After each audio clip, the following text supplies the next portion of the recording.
Yeah, but dabba-doo. Flintstones. Meet the Flintstones. They're the modern age family. From the town of Bedrock. They're a page right out of history. A page right out of history. It's good. Yeah, there's more, but I was like, now, where can you can I stop end playing this? the Flintstones and then give us an intro? Oh yeah, that was just all I had. I mean, I figured we'd just open up with their theme song. Yeah. We can still put our theme song in there because it's an A1 banger. But A theme song back to back with another theme song. yeah, Is that allowed? I don't know. Maybe not. I also didn't want to go past 15 seconds because I didn't want to get. Don't want to get struck with that I didn't want copyright. to get sued by. You didn't want the bigwigs over at Hanna-Barbera to knock on our door, Exactly, or shut DC, everything I guess. down. No, Exactly. That's fair. Well, I think you did it just the appropriate amount of time. But I guess ready to play a better theme song then. Yeah. All right.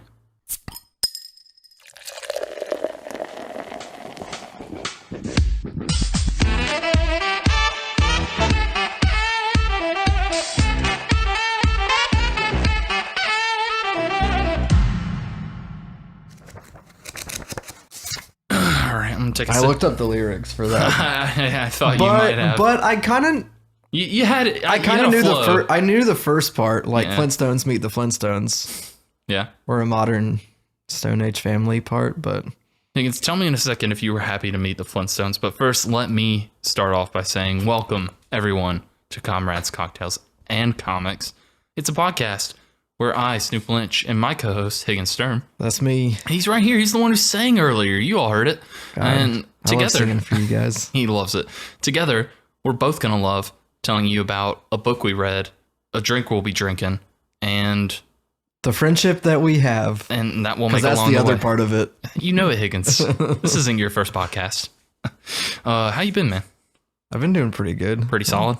Yeah, since I don't even remember the last thing we recorded, if I'm being honest. I listened to it though. Higgins, Santa Claus, that's right. it was a year ago, all right? I kind of forgot that it was January still. Yeah, it's fine. It's the first podcast of the new year. You know, we're going to have to warm back up. Yeah, I don't know if you know, but technically next month is our 3-year anniversary. Oh, wow. We haven't, I don't know if we're caught up content wise for that, but Probably absolutely not. But you know what? we're at most like 2 episodes behind. We did a lot better last year than we did the year before. But, you know, pandemics and such, they get in the way, turns out.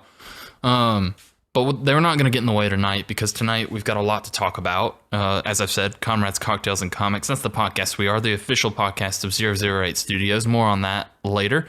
But for now, we're talking about a book. Higgins, you picked this book last month on the fly. I've wanted to read it for a while. It just like we've had stuff for like months prior, so I was like, I'll just save it for a rainy day. And this one's seemed like the perfect time for it. And honestly, like, man, this was a good one. Mhm. What is this one you're talking about? The Flintstones. I assumed people might pick it up, but Hanna-Barbera and DC have they're owned by they are the same people. Warner They're owned- Brothers owns both of them. Yeah, so we got a book that probably shouldn't have happened, but did happen, and I'm glad that it did happen. Yeah. Do you know why this book happened, actually? I kind of think that Hanna-Barbera was just dead in the water, and they were like, we need to use these guys before we lose these guys. Yeah, I think the problem is that they'll never lose them because it's one of those things that they could probably sell off that property if they wanted to, because honestly, who cares? But they're not going to, because then that would mean one less thing that they have. So they decided to ring up DC. They write books for them, and they're like, hey, what can you do with this?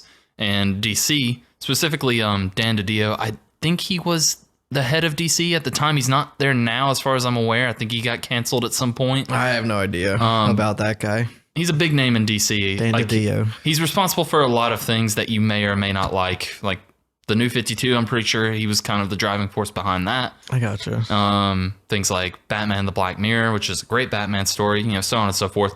And then he rung up. This was back in 15. This was released originally in 2016.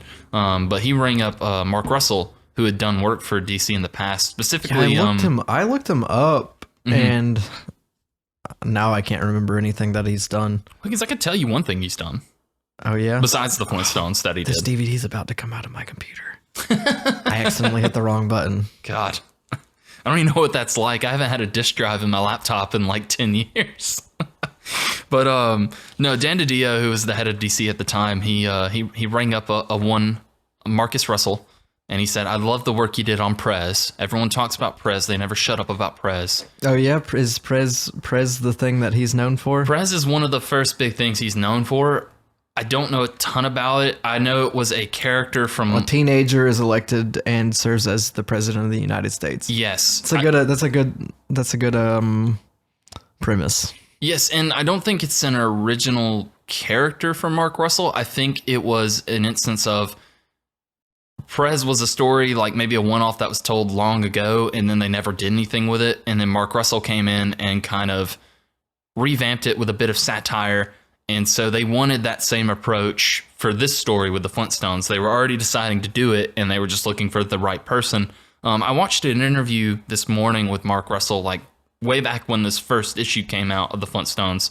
And he basically said that when Dan DiDio rung him up, he said, "Hey, I want you to do Flintstones." And his response was, "What can I do with it?" Well, he's like, "I don't really remember much about Flintstones." He's like, "I don't even really like the Flintstones." And Dan DiDio's response was, "That's great. You're perfect for this. Just do whatever you want. Just do anything." And that's fair because, like, I mean, at the end of the day, like, the Flintstones were just... They're awful.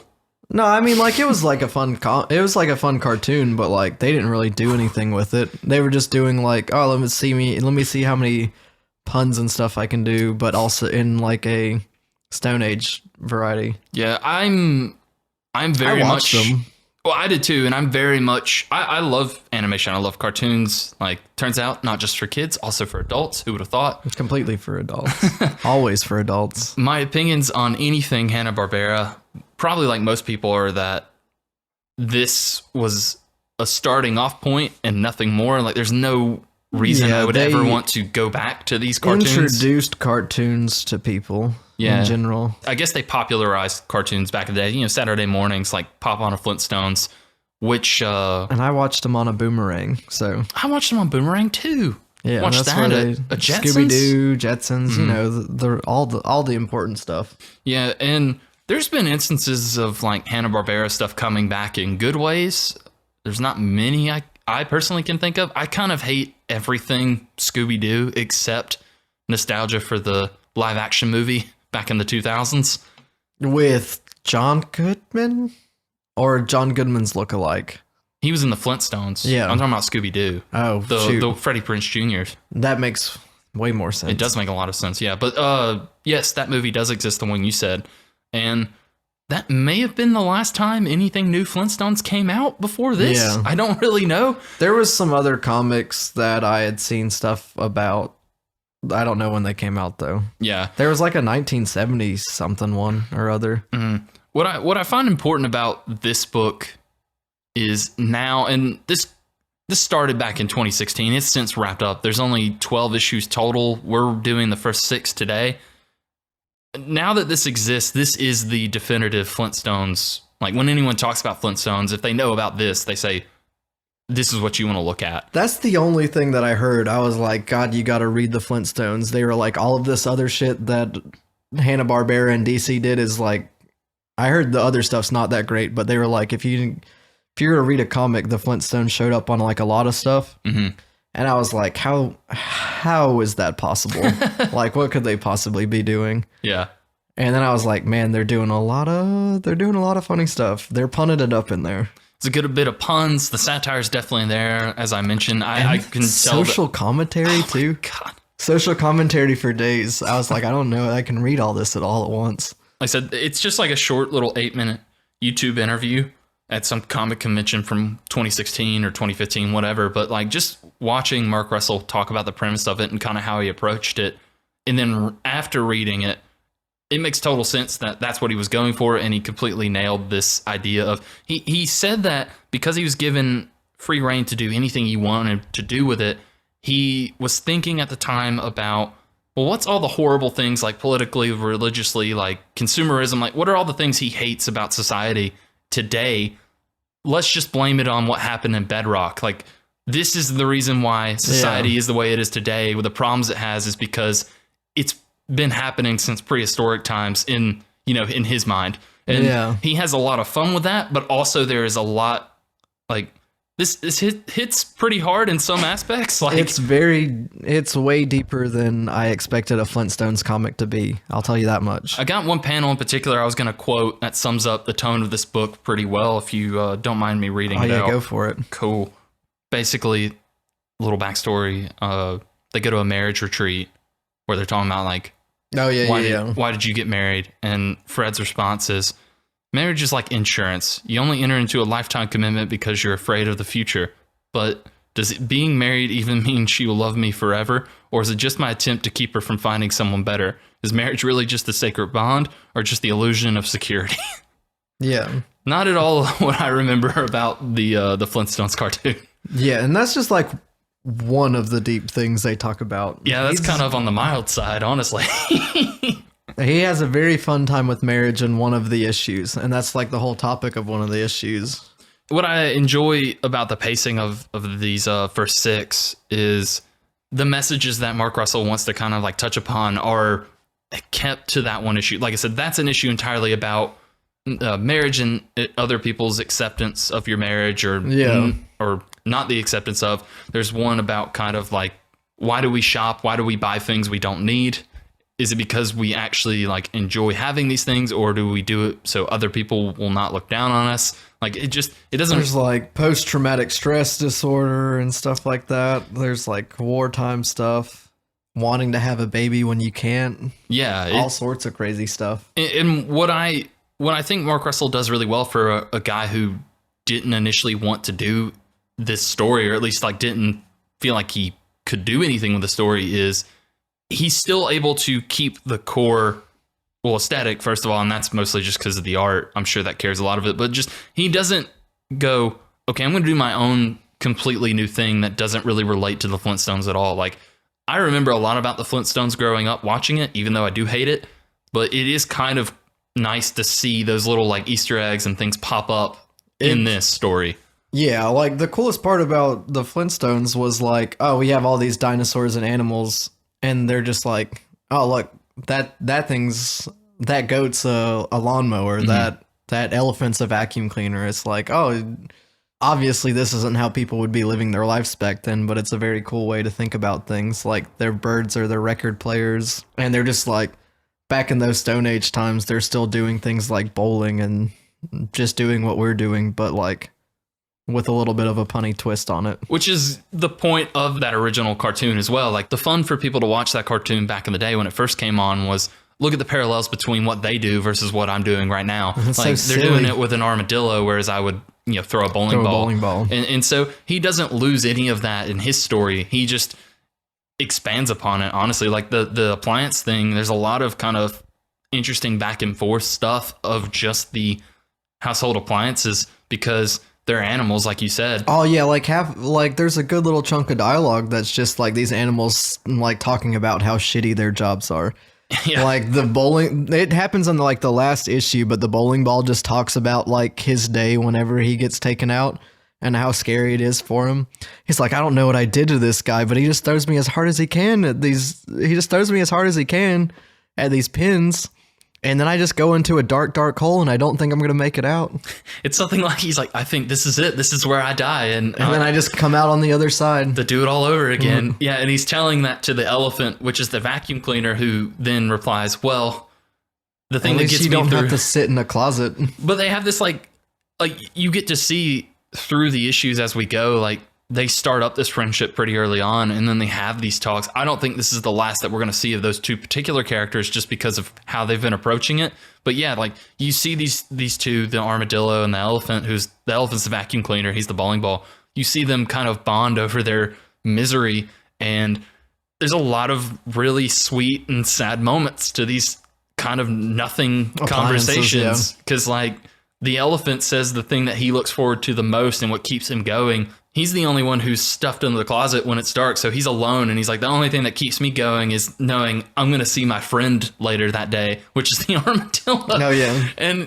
But like, the people doing this to them are the main characters who we're supposed to be rooting for, but at the same time, you're like... Oh, man, I wish... God.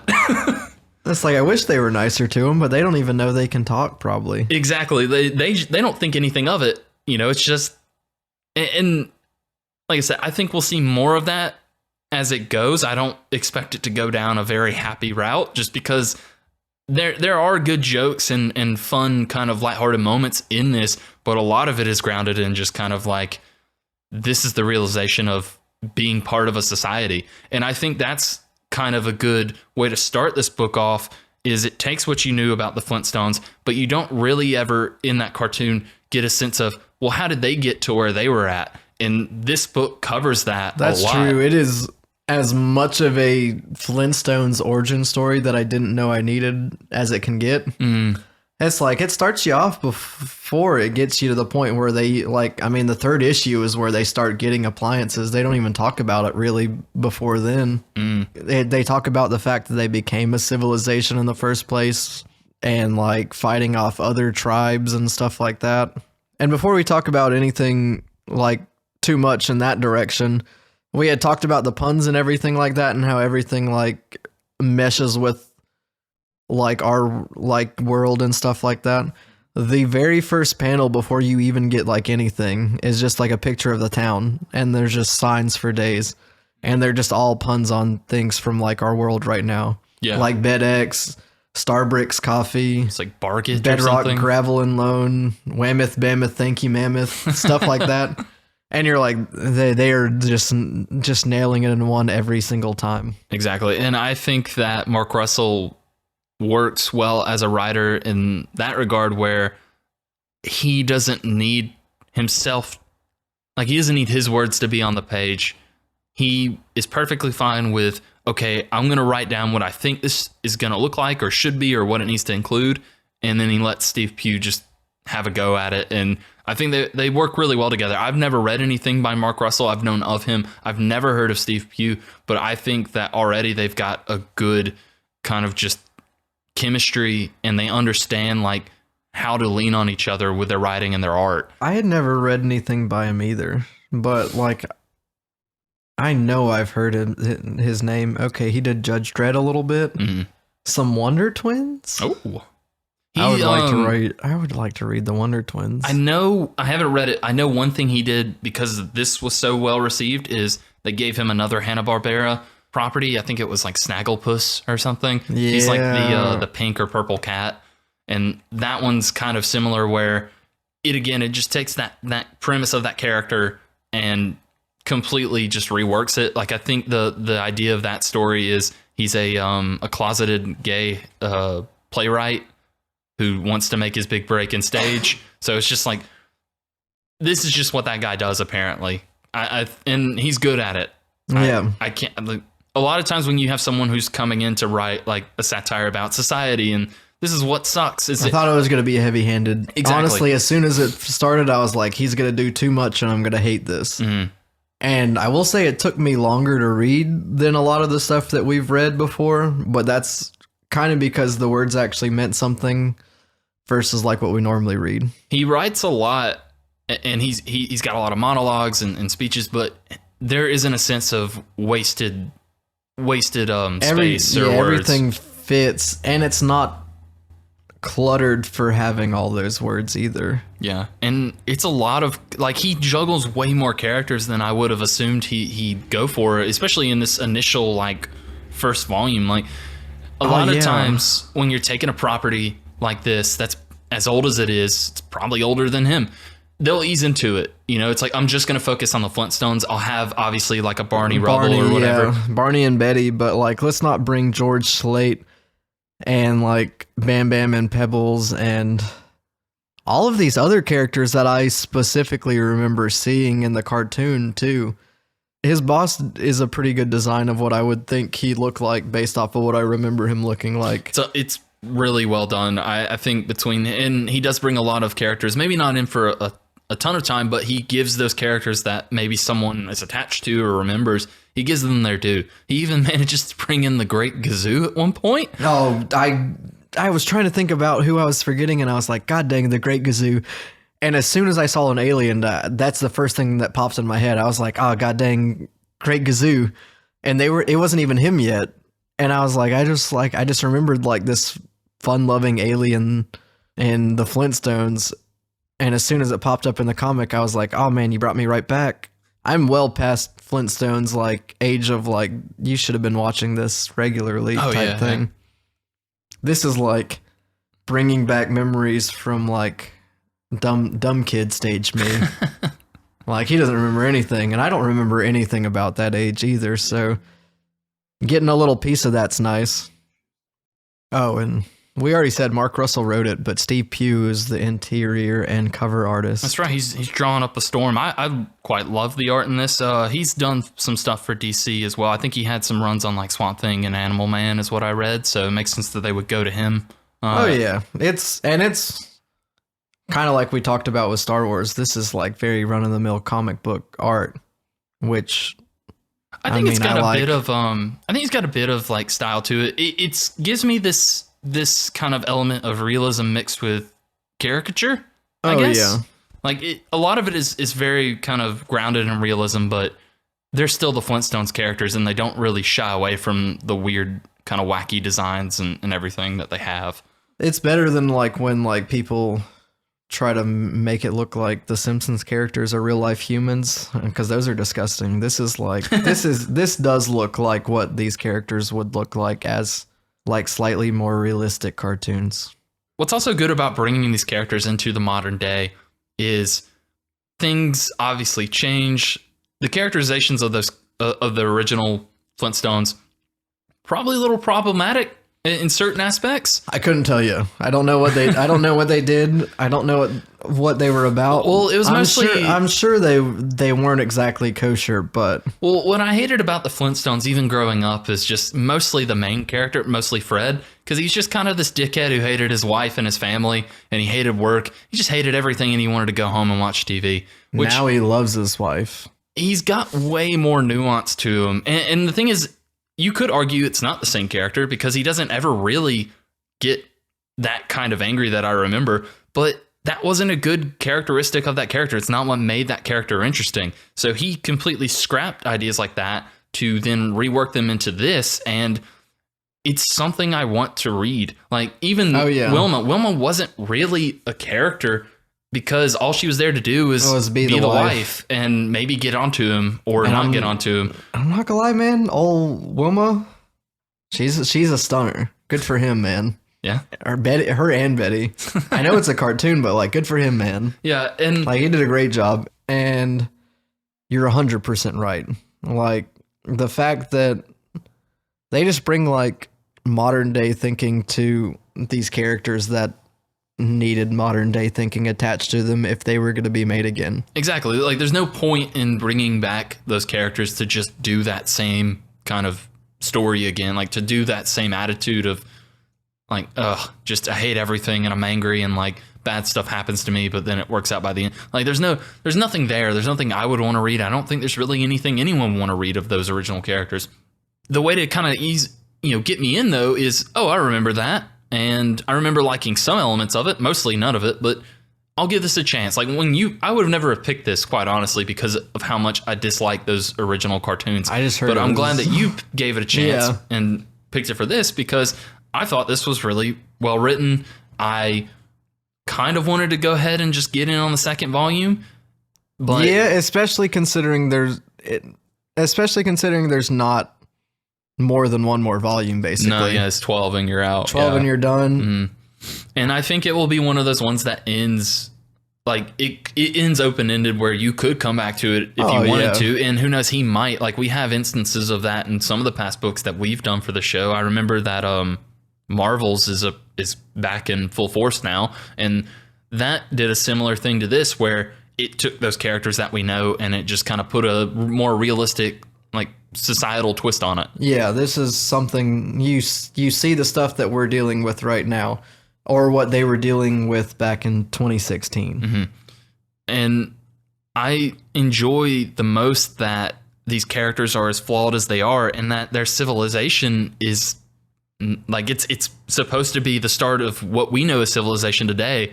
And it does explain if this was true, in this situation where this is our history, Yeah. it would perfectly explain why we have some of the problems we do, because just some of the stuff that like they kind of fall into, a lot of it that I really enjoyed as far as the jokes, but also kind of like, oh, this is a little Right on the nose. yeah, is the biggest, there was an issue all about religion. I thought was very interesting. The religion one was okay. The religion and marriage one. So basically, both of the ones that had to do with, like the church in general. The religion one like made me crack up the entire time because they're like more this giant bird thing, Yeah. and they're like, I think that was their like god for a considerable amount of time before even the church. Like that's what they worshiped before like the civilization started. And they were like, this bird's just a record player now. And it played like a rap song. And they were like, we can't worship this thing. Yeah. And like there's a line like in the 5th issue where the priest is talking about, and he's like, basically says like, I have no idea what we're talking about. We just say stuff. Yeah. It starts out with they worship this one particular god we had heard about in the first issue. Turns out it's just a bird, and now the bird has been turned into a record player.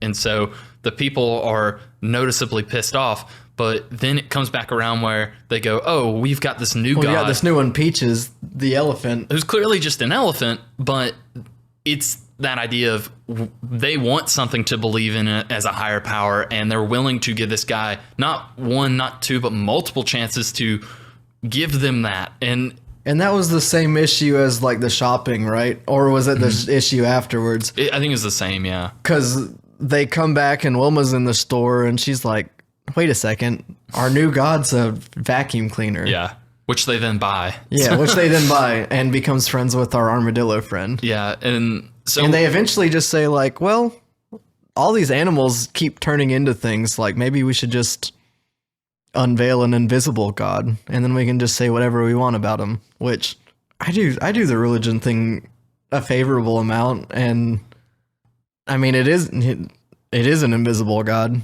so yeah, they nailed it. One of my funniest jokes for this one though, and I wanted to talk about it too, is the fact they got to this and they named him Gerald. Yeah.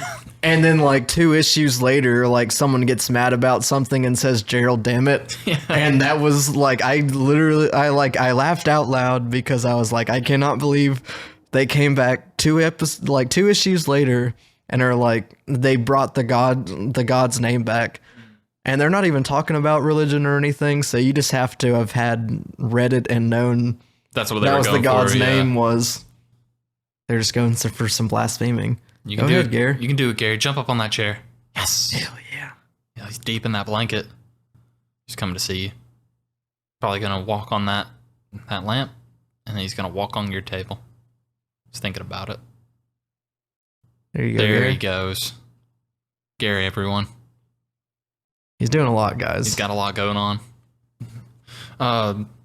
No, I think all of that is really funny, and I could see people not taking it that way, but it's one of those, you line up a little bit, you see what he's doing, Yeah. and even if you don't necessarily agree with it, you got to appreciate the effort and the writing that went into that, and how this is my favorite kind of humor where it's just completely straight-faced. Yeah. Like, the stuff that these characters say and honestly believe is so ridiculous that it makes it funny for me. Like, that same priest guy shows up at one point where I don't remember what exactly the problem is, but one of the solutions they come up is like, oh, we need to tell them this so they won't freak out. And then I think... Oh, because it was...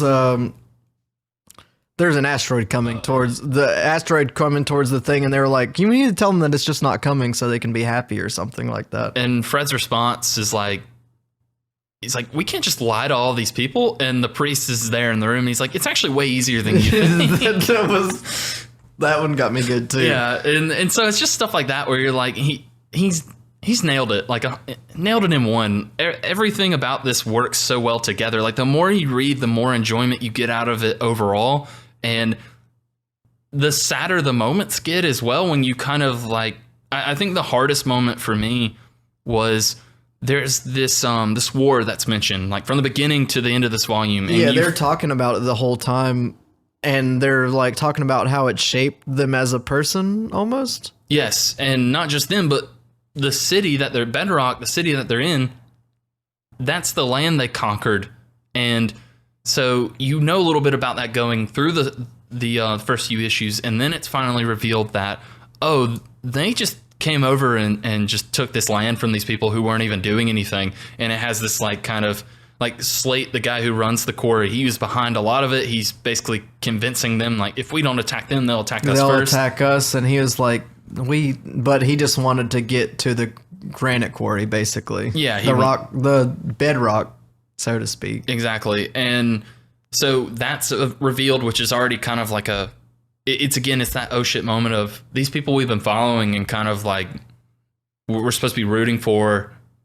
They're a big part of the problem. Like, people are a part of the problem, and you feel bad for Fred because he kind of bought into it.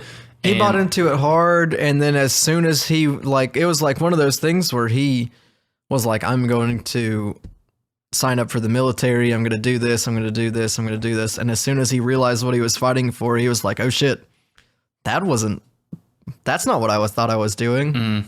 It's like, I'm just taking these people's homes. I think it was supposed to basically be Vietnam, is what I kind of got in a little inkling of, because it's like they were fighting tree people who were hiding in the jungle or whatever. Yeah. And it like... That makes sense. And like they set the forest on fire, so they have to like flush out anyone who survives.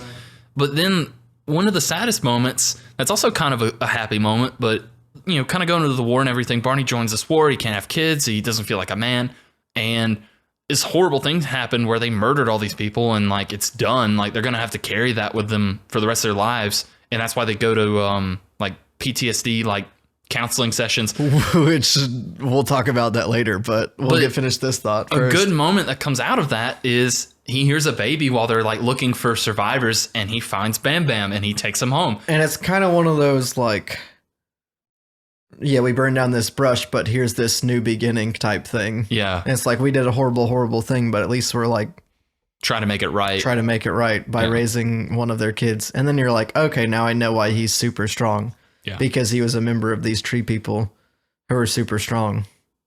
Also, a new thing that's added to this, which I think is one of the best things to happen to Flintstones overall, is they aged up the kids. Oh, Bam Bam and Pebbles are like actual characters. And way better. They're like 12 maybe. Like middle school age. They're like your like Stranger Things aged kids where they can form a thought, but they still need to be led by an adult. Yeah, but they kind of like have their own little like side adventures we peek into. Like they have the traditional Flintstones outfits, but aged up, and like her thing is like she likes a band t-shirts. So it's like loincloths or whatever, but it has a band name written on it, and it's like a rock pun. Like they give each of these characters way more to do than they ever had in their original creations. And obviously, like, you got to give a little bit of credit to the original, because we wouldn't have this without it. But it has a story now. It has characters that have depth and issues, and not everything's solved at the end of an issue. Like, that's why stuff carries on. Yeah. It's 100 times better. I just want to talk about, we talked about the Great Gazoo earlier. Like, that was one of the things that I was like, one of the characters, I was like, oh man, that's the Flintstones if I've ever heard it. Because like the first time I like looked at it, I was like, where's this guy? And the second, or issue 3, the aliens show up, and you're like, oh, the Great Gazoo, this is where he comes from. And then you were like, oh, he wasn't there again. They just, these green aliens show up to their universe, and they're like, oh, look at this. Like, we're marking another planet down. Look how primitive these guys are. And then after that, all these kid aliens, basically, like college-aged aliens, are doing their spring break in this like ancient civilization. Yeah. And then they just all of a sudden start vaporizing people. Because they're teens. Because they're crazy kids and they think it's funny. And they're apps and they probably don't think anything of it. And this isn't their planet, so who cares? But the Great Gazoo is basically a cop that tells them they can't do that. But what I enjoyed is that, and I guess this is a new thing because I don't remember it from before, but like apparently the Great Gazoo translates to game warden. So yeah, he's like watching over them as like zoo animals, basically. Yeah, we're cattle, essentially. We're the animals in the nature reservations, and he's keeping track of them. maybe like the least hard hitting episode, but like one of the funnest one for sure. There is that one guy they keep going back and forth to who was like in the war and is like on hold on a suicide hotline. Like trying to like, he's like, oh, you guys better have great hold music. And it's pretty good. This is the same issue that has them going to their like meetings. And I remember seeing them wearing the buffalo hats. The buffalo hats in the cartoon, and it meant nothing. It was like what are those the Shriners that like are always standing on the road like gathering money. Yeah. That's what I always assumed they were. Mm-hmm. And it turns out this is their like military uniform basically, is these hats. Which was also like part of the incentive to get them to sign up. So cool, such cool hats. They are good hats, aren't they? Got horns and everything. They got horns. But it's their like PTSD like group. Yeah. And they're talking about the war and stuff and how it messed them up. And the part that really like one of the parts that really got me was like Fred Flintstone's like main catchphrase. You get a reason for why he says it. And he basically says it when things get hard, they use a nonsense word to make it easier for them to make light of the situation. It's like a coping mechanism. To deal with like the stress and post-traumatic stress that they're dealing with from like being in this terrible war where they did terrible things. Yeah, it's a fun thing that Mark Russell, well, I guess fun's not necessarily, I think it's fun. It's a fun thing that Mark Russell does with anything like that where you're like, this doesn't have any meaning originally, but he's going to give it a meaning and it's going to be a little depressing. That's the most straightforward like example of it. But like that's this entire book. They're like, why was this here? He gave a reason to it. It's like, this happened in Flintstones when you watched as a cartoon. Now we have a reason for it. And you're like, that's perfect. Because before there was no meanings to any of this. And now we have something to say like, oh, now we know. Yeah. We just dived way deeper into these characters than we ever probably even needed to. But I'm glad we got it. Exactly. That's what I was going to say. I think it's amazing that this works in any way whatsoever, but the fact that it's also just as great as it is, I would not have seen this coming. I've heard this was really good, but I hate those original cartoons, and I didn't think there was anything to be done with those characters in that world. And Mark Russell proved me wrong, and I'm going to be the bigger man, Higgins, and admit to that. I don't know if we've read anything that actually has said anything up to this point, other than maybe that like French Mobius guy's one, and that was still very crazy times. Yeah. But this is maybe the first time that one of our comic books has had like things to say. Yeah. I Kill Giants. Never mind. That one was pretty deep, but what about that one we read by Frank Miller where that guy said the N-word a lot and there was also a bunch of weird wobbly green alien goo? I don't know, maybe. Probably said something. Yeah. Yeah. Said don't say the N-word. Yeah, for sure. Yeah. For sure that one at least. I don't think the book said that, but we're saying that. Yeah, we're saying that. Don't do it. Don't do it. No, I mean, I don't. As of right now, I don't really have much else to add. I could talk to you more about this, like if you just want to meet up with me at the local coffee shop, but like we will leave a little bit to be seen. Yeah. If you haven't read this book yet. I think it's a good call. I think, like I said, I didn't do a deep dive into kind of why this book exists past what I talked about. I'm sure there is more going forward into the second and last volume, kind of what does he bring to that? And I definitely want to cover this one sooner rather than later. I kind of want to do it this year. Yeah, we can hop back in, and I mean, especially because we know it has an end, I'm very willing to go ahead and do it. That does help. But for right now, just to kind of bookend it, I think that this is a great read. I can't say I would recommend it to like just anybody. I get like there's comics that we've done in the past where I'm like, yeah, if you don't read comics, this is a good starter comic. I don't think that this isn't a great starter comic. I think this is more if you're into that medium as a whole. If you're already reading comics, this is great. This isn't what's going to make you see what comics are. Yeah.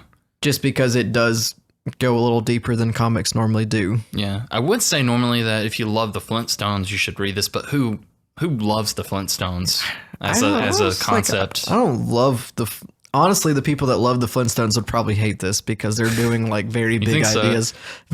ideas in here that probably weren't being touched on. But just read this book. I'm gonna give it a high rating. So, What is that high rating gonna be? I'm gonna give it a strike.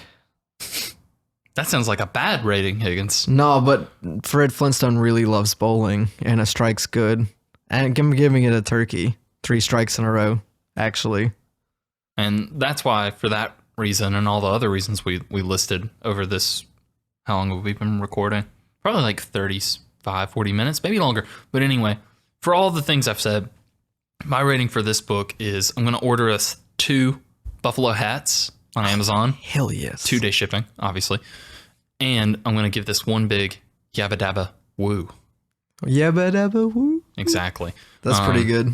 It's pretty good. This book's pretty good. And I can't wait to come back to that last volume later in the year. So look forward to that. Oh yeah. But I bought it. I'm gonna have to put it next to it on the shelf and everything. Gonna look so good on the shelf. Maybe just have a Flintstones shelf. I mean, there'll only be Just 2 for things 2. on there, but you could order like the DVD box set of that horrible cartoon. Statues and, A bowling ball that's made out of stone. Yeah.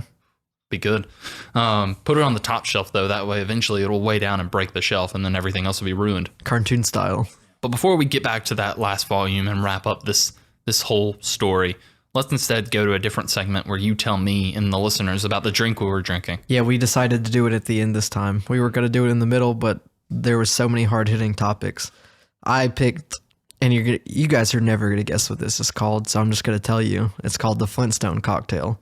Turns out, Google worked again. I almost did the Yabba Dabba Doo cocktail, but it was much too difficult. It also had things that I wouldn't associate with a Flintstone cocktail. Yeah, like watermelon. Why is that associated with Flintstones? This one's at least like yellow and red together, orange. It's the color of him.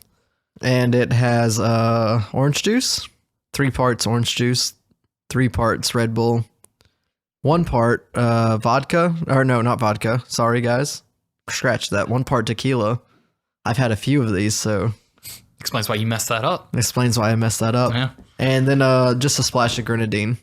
You put a bit more grenadine in the second round. I but kind of like it with the extra grenadine. Yeah, I yeah. also did 4 parts of the other thing, and then like 1 1/4 shot of the tequila. So Yeah, and correct me if I'm wrong, but like typically the way we're having this is just your normal average, Just a normal drink. cocktail. But on the recipe, this is actually a bomb, isn't it? this is a bomb, yes. So like you do everything that is not liquor in the glass, and you can chill it if you like. We've been kind of having it room temperature because But I keep the AC on, so Yeah, it's still so pretty it's chill. nice and chill. Yeah. so bomb wise, you put all that stuff in there, then you drop a shot of tequila in it, and then drink it in its entirety, which I think I could do. If we had had shot glasses, we would have done it. Yeah, I'm not sure where my shot glasses are. I moved in not that long ago, so I gotta unpack things still. Yeah. But another time perhaps, because this isn't bad. We've had a lot of orange grenadine related drinks on this show.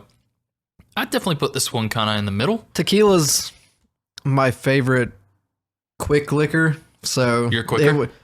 My quicker. Yeah, It would be a pretty good bomb, I think. yeah. It's about the only shot I can do, but it's also, I mean, it makes my clothes fall off, so I can only do it so often. That's why you go ahead and take them off Yeah. before you just start doing shots. Saves time. Yeah, makes sense to me. No, We got to do. do you taste the Red Bull in this really? Because I don't. I don't have a lot of Red Bull though, so maybe that's why I'm not. I think really- it's just like the fact that orange juice is already citrus and Red Bull is citrus. It just kind of mixes together. that first drink you made had a bit more carbonation going for it, and Yeah. I'm assuming that's because of the Red Bull. Did you put less Red Bull in this one? I put the same amount. I didn't shake it though, so That's interesting. Okay. Yeah, this is fine. This is a nice summer drink we're drinking at the the head of winter coming up. we'll get some man ones in there Yeah. for you guys, for you guys for later. you men's men. Which Man's men. I've actually got a drink for them next month. God, it's gonna taste so bad. No, this one's gonna be good. All right. Yeah, don't worry about it. Would you rather me talk about what we're gonna read next month and with who now, or wait till the end after we do our next segment? Let's talk about our sponsor boy. We'll put it in the middle. That way we don't like shove him at the end. He deserves better than that. We'll do, you know, I don't want to spoil it, but we'll do that segment we've been doing at the end of every episode now, because I do have something for it that's like kind of topical. Oh. And that matches the book a little bit maybe, but. Okay, got you. But you want to talk about our sponsor right now? Yeah, we'll talk about our sponsor. I love that, Higgins. We're not very good at it yet, but we think we're gonna nail it for you. I'll jump in. Before you go, my air quality is starting to dip. Can you unplug that air purifier before the fan kicks in? I don't know what you did to my air, Higgins, but I don't come into your home and ruin your air is all I'm saying. No, you're fine. All right, so as I mentioned once before, up top, we are the official sponsor of 008 Studios. Higgins will now tell you what that means and what's going on. So, our buddy Michael, who was on our podcast recently, with a Star Wars episode, it's really good. Go listen to it if you haven't. God, so good. He's a multimedia kind of conglomerate where he focuses on books, games, and then I don't know if he's looking at the other aspects, but at least for right now, that's what he's looking at. He's open for business. He's open for business and things that you would like to make, basically. Exactly. Because that's the hardest part about being a creative is like you love to make things, but you just don't know how to get it out to people or even get it made sometimes. Luckily, he does some of that for you. He does all of that for you. Wow. He has a website where you can talk to him about potential ideas and how to get them out there. And that's 0-8studios.com. Mm-hmm. And also, I'm pretty excited about this, actually. You look excited. We've been talking about it before. He's got a book coming out. It's true. The guy's a writer, too. He's writing a fantasy novel. I don't know what it's about. I'm pretty pumped to read it. He said it was a reasonable length, 200 to 300 pages. And we think January, it's being edited right now, so January on the electronic market and February in the in-person market. And then we'll probably read it. Maybe it'll be like a Patreon exclusive type thing. I can't remember the name of the book. Or is that what you're looking up right now? Higgins, you know that's what I'm looking up, even though I should know it by heart. 1 second. It's probably got a fantasy name or something like that. Higgins, it almost certainly has a fantasy name. That is called The Eternal Crown, Dawning of the Red Sun. God, that sounds like a fantasy name, and I'm so pumped to read it. He's here for it, everyone. I'm already reading a fantasy novel right now, but we don't talk about me reading things without pictures here. So. No. Well, plus that one's going to be garbage compared to Michael's once his comes out. Yeah, exactly. It's way too many pages. Mm-hmm. There's like 700 in this one, and I've already read 200 of them. I'd be done with Michael's already. Yeah, which good on Michael for knowing how this works. Like if you're releasing your first book of any series, you want it to be very accessible. Don't make it too hard on anybody. Yeah, don't like. You're a great writer. You're a great writer. You can do that in less than 700 pages. And by God, he's done it, which means he's a great writer. And we'll talk about how great once the book comes out. Currently in editing. I sure hope so. I'd hate to say mean things about his book. Higgins, we never. And not just because he sponsors this podcast. Yeah. I think that's all we can say about him. Go look at his site if you need him. That's true. I'll leave a link for the site in the description notes that I leave, along with like drink recipes, the books we're reading, what we're going to read next month, and so on and so forth. Yes. What are we going to read next? Oh, you want to know now? Okay. Yeah, because I know I've done it like for the past I don't know, a lot of episodes. I just can't stop thinking of things I want to read. Okay. Well, now you want to read. Well. You let me pick this one. Do you want to read something, or did the surprise guest want to read something? It's a bit of both. Okay. Okay, so I actually got the book that we're going to read. It's in the other room. Let me grab that real quick. You just pad for time. Make it natural. That's very natural. Hey, guys. Let me just get you a little bit more comfortable. Go ahead and slide that large overshirt off your shoulders. Just have that normal t-shirt on. I don't know. I hope he doesn't leave this in there. That was real bad. No, I'll leave it. Good padding, Higgins. Good padding. Now, I've got this book here. You can probably see what it is, but I'm going to open it up on the podcast. I can't even see it right now. It's got bubble wrap on it. It does. I'm glad. Love it. You know, a lot of times they don't put in the effort to ship something to you in decent enough shape. It looks neat. I'll buy it myself if it's not too expensive. It took a while to get here. I ordered it like 2 weeks ago, but you could probably buy a paperback version for cheaper and quicker. Oh yeah. So Higgins, I what love do I a have here? paperback version. Oh, that's the Killing Joke. Exactly, Higgins. That's the Killing Joke. That's what we're going to talk about. With, I actually really like. I've actually already read it, so that's. Okay. Oh no, have I read it or have I watched it? you probably read it. So the thing about this book, The Killing Joke, Higgins. I have watched it at least 2. Yes, you have. So we have a guest next month. Yeah. Someone that we know, both of us together. Yeah, both of us together. More you, but Well, yeah. like I mean, not less than. I'm not less than you. Yeah, but Because of it. well, not just you're not less than me. Like in general, Higgins as a person, we're equal here on this podcast. Oh yeah. Outside of it, not so sure. But anyway, my boss, Brian Harris, longtime listener of the show, big time supporter. He's coming on. We've been talking about it. We're like, what can we do to get you on this show? Yeah, that's and tight. so we went through one day, instead of working, we worked a little bit, but mostly just talking about the podcast we're going to do. We ended up on The Killing Joke. Oh, that's tight. I am excited to read that. I mean, like, why haven't we yet? Yeah. Honestly. So a little bit of a twist on the formula for next month's episode, Higgins. We're going to read this book. It's only like 60 pages, super short. Oh, okay. So what me and Brian decided to do is we both work in video production, films and such or whatever. And we thought it might be fun to talk about a book and then maybe talk about a movie that was based on a book we read.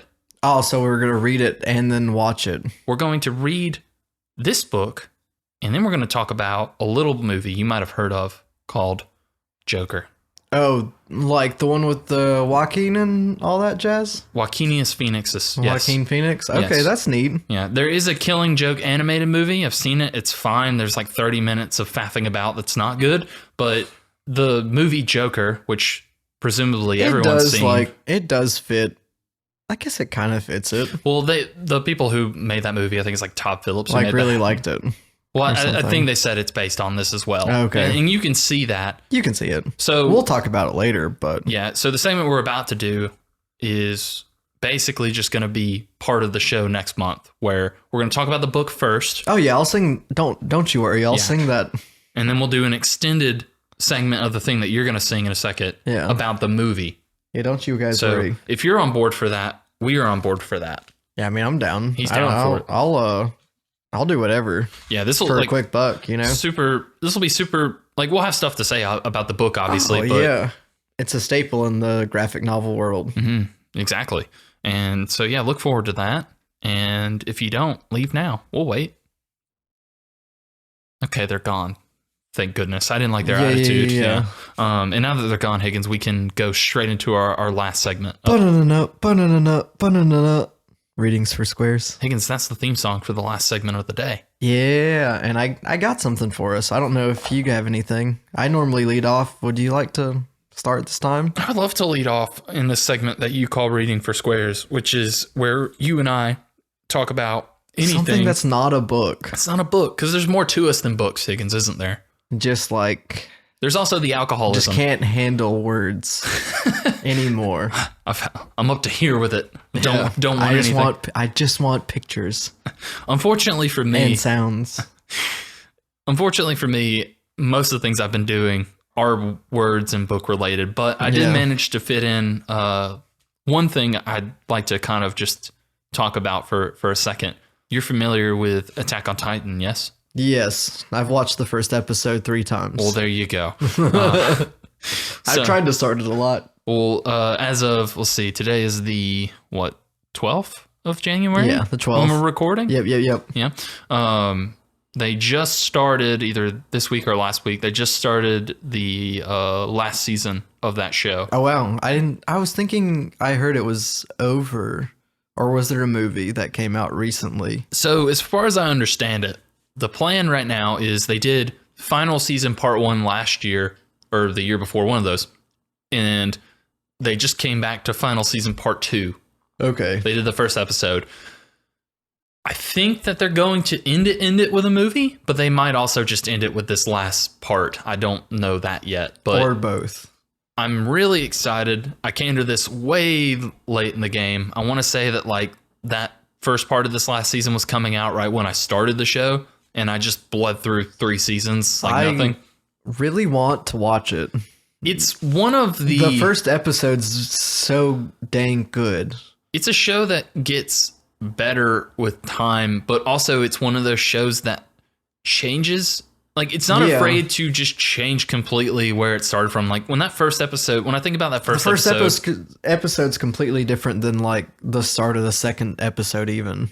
Yes, yeah. And, like, the premise of it, for anyone who doesn't know, is you have this civilization who, for as long as anyone can remember, they've been living in these walls. And the reason they live behind these huge walls is because there's giant naked people called Titans who eat them people inexplicably.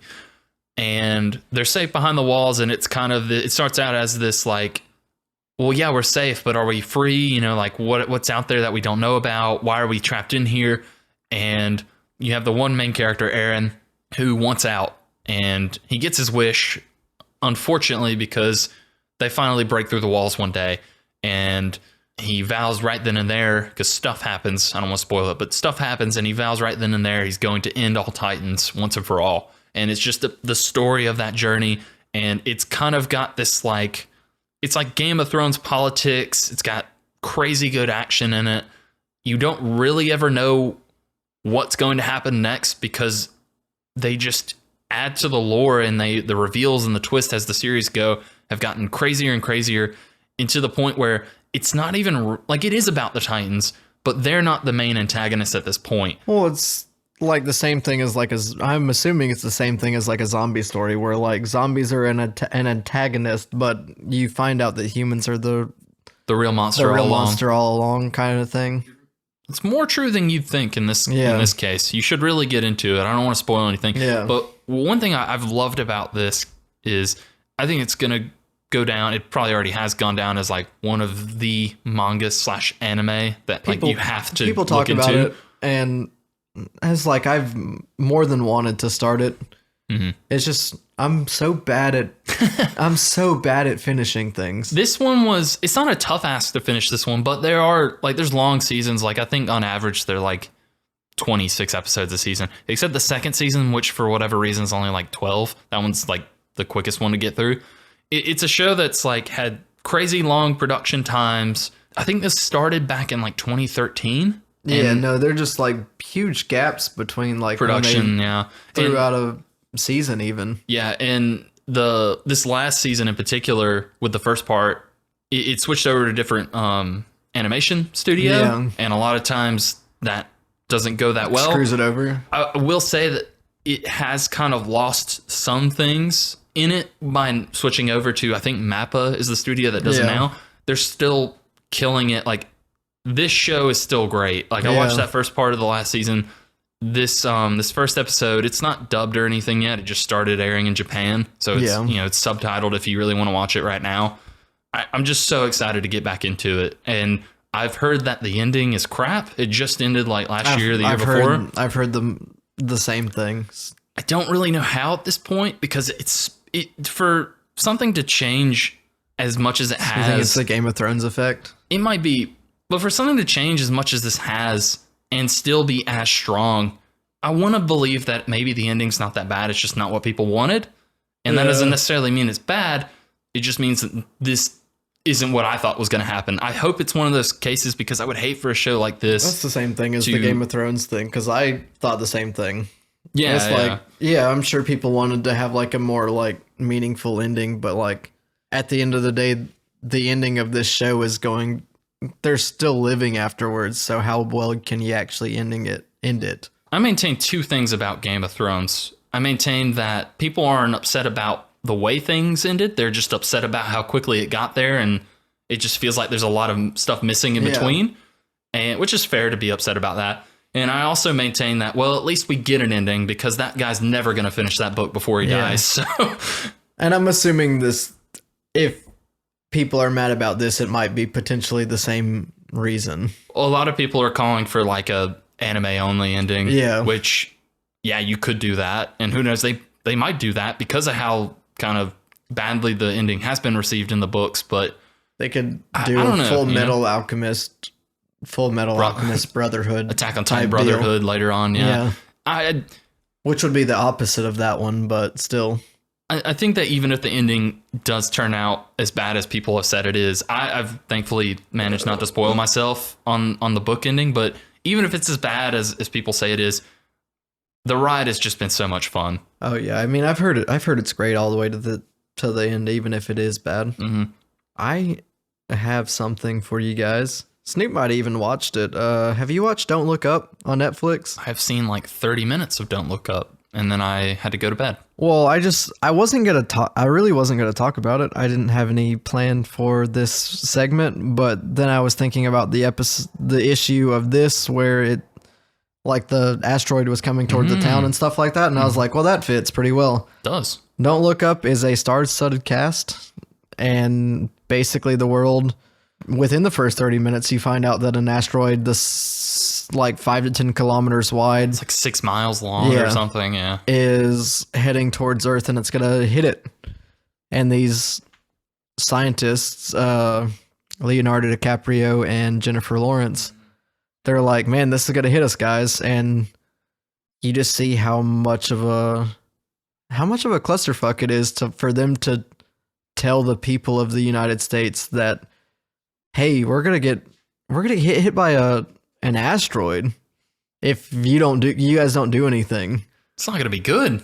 And they're going through that. I don't want to spoil it. There's not like much to spoil. It's very much a political satire, kind of like the Flintstones is too. Like these two things couldn't have came out on our podcast at a more potent time. I'll tell you what.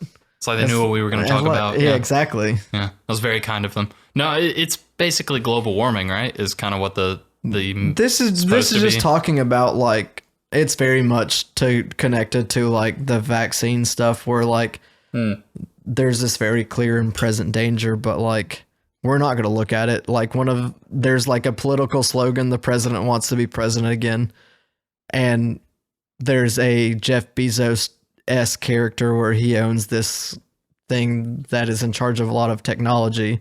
And he's like, there's a lot of technological like minerals that we need, like zinc and all that stuff that make things that we need. And he's like, oh, if we let it get closer, we can mine it before it hits us and then break it into a lot of different pieces. And so they literally are just doing that sort of thing. Yeah. It's one of those movies where you watch and you're like, oh man, I love how more and more every day this is getting closer to actual society. And you're like, oh, I can see the very real like implications of this. And I could see that it would piss off about half of America. Yeah. Based off of what I've seen. I don't know. It's a good watch. And it's a star-studded cast. There's so many goddamn actors that I love in this movie. Oh, there's a Timothy Chalamet in there. Timothy Chalamet. He's so big right now. I mean, not like physically. He's a very small Meryl man. Streep is the president. Hate her. Jonah Hill's her son / secretary of or chief of staff. Oh, yeah. Chris Evans is in it. Really? Ariana Grande is a singing star. Kate Blanchett is a like radio news co-host with Tyler Perry. Side note, I had no idea that was Kate Blanchett. She like I had to look into great. it. Yeah, it's You remember that one movie where Tilda Swinton was in it, and you're like, "There's no way that's Tilda Swinton," but by God, it was Tilda Swinton. What movie? It's the one with Amy Schumer and John Cena, whatever that movie is. I don't know. Look it up though. Just type in Tilda Swinton makeup or whatever, and that'll probably pop up, and you're like, "No way," but it was. Similar instance. Yeah, like you said, star-studded cast. There's plenty of other stuff I could talk about. I've watched a lot of stuff, but I don't want to bog these people down. Mm-hmm. I'm just gonna get into cleaning up shop. Okay. I think that's all we got left. Yeah, pretty much. Brian's coming back. We're gonna read The Killing Joke and watch The Joker. Just Joker. Just Joker. That's what they call it. Just Joker. Yeah. So you can find us and talk to us. We hope you do. I have very exciting news to add to the segment that's new as of this recording. The segment where we clean up shop. Yeah, the segment where we clean up shop. Okay. It's not about us, but it is important for them. You can find me on Twitter at Mike Higgins 93 and on Instagram at JSturm 93. Wow. I know you guys aren't going to be able to spell that, so I'm just you'll figure it out. Mm-hmm. Yeah, you can talk to me on there. You can talk to Snoop at those things at Snoop_Lynch. Probably not, though. He doesn't use those that much. I hate them. You can really find him at yourcomrades@gmail.com. And we'll both answer your questions if you send us emails about that. We would really love it. Mm-hmm. We'd really love it. Mm-hmm. We're so lonely. God. Higgins leaves and I just sit here for a Just month thinking until he about comes what back. I haven't done.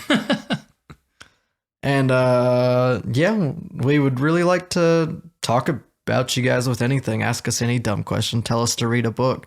I think we have a lot lined up, but like we literally change things the second the other month starts. So Yeah, if we don't have a guest, it's pretty like it's just very pretty loose. loosey-goosey. Yeah. So give us some stuff. Also, you can leave us a rating and review on iTunes, and now Oh, that's the the exciting very part. exciting news. And now you can leave us a review and a rating on Spotify. Well, at least a rating. Yeah. I don't know if they have reviews or not, but they at least have a rating system on Spotify, I'll check. which is exciting because I use Spotify for my music and my podcast now ever since Apple burned me. You can rate it, but it does not look like you can leave a fun little review. But we appreciate whatever you give us. Yeah, we appreciate whatever you get us. These ratings will make more people listen to us to enjoy the exact thing that you're listening to right now. It's the easiest way to do that. Yeah. I mean, I guess you could like go up to someone and yell at them to listen to this. Just like, hey, listen to this. Please listen to this. But they might hate you more for that. Mm-hmm. But if it gets us more listeners, then yeah, do whatever you guys need to. Honestly, whatever your heart tells you, really. I think that's all of the things that I normally say at the end of the episode. I think so. I can't wait to say more words to you guys next month. Oh my God, he's so excited about it. He's going to say words to me. He's going to say words to Brian, and then we're going to give those words to you, the listener, which is normally Brian, but this time he'll be a guest. I don't know. I listen to every single episode, so he can be both. That's a good point. I didn't think of it that way. So yes, that is us wrapping up for one more month. Until next time, I've been Snoop Lynch. He has been Higgins Sturm. Cheers, guys. And Higgins will be more than happy to tell you. Yabba dabba doo. Are you going to close the same way you opened? Yeah. Very good.